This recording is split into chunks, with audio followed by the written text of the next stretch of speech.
Joy, hey, congratulations on Thank you. another season for life. Yes, thank you.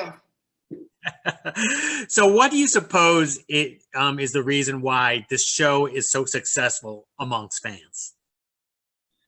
Well, I think starting with the first season, the fact that it was a timely show when we first embarked on it last year, and it's definitely timely now. The fact that it's inspired by an actual person and Isaac Wright Jr. and his journey, which seems so unbelievable.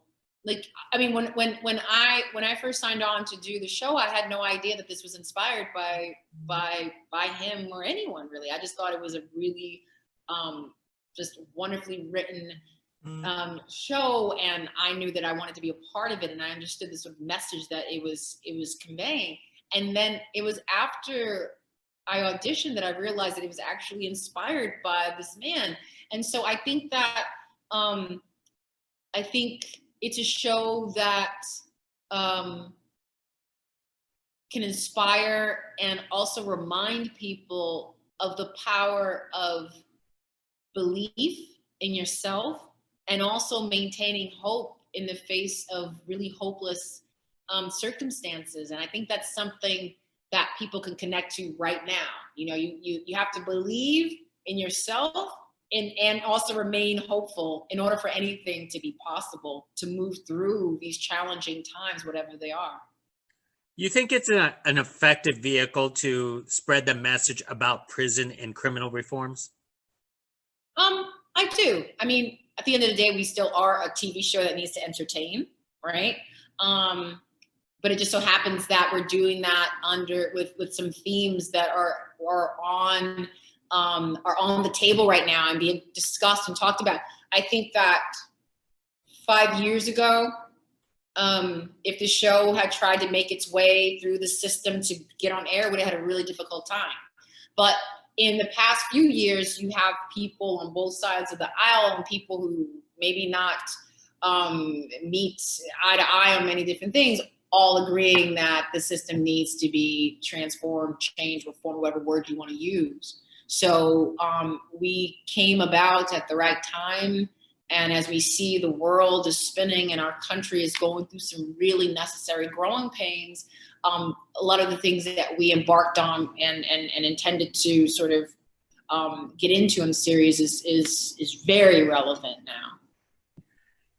now. And your character is in such a predicament for season 2.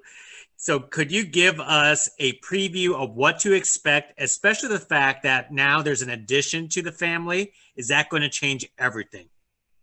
Well, I think that for Marie,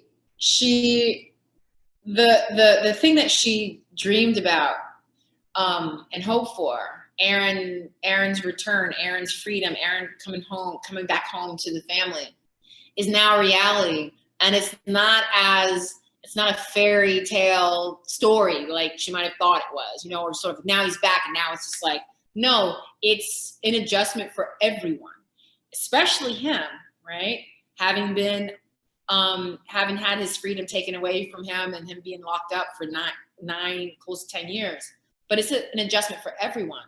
And so how now, especially after being with Darius and being with his friend up until a few months before he comes home, comes home, like how do they reconnect as a couple? It's a lot more complicated than any one of them ever thought, but it's going to take work and more work than they thought. So we'll see that process and see how they come together and how they stay together. Yes, you know what? This is a great drama. It makes me want to watch episode after episode. So, Joy, thank you very much for speaking with me. I can't wait till the start of season 2. Thank you. Bye now.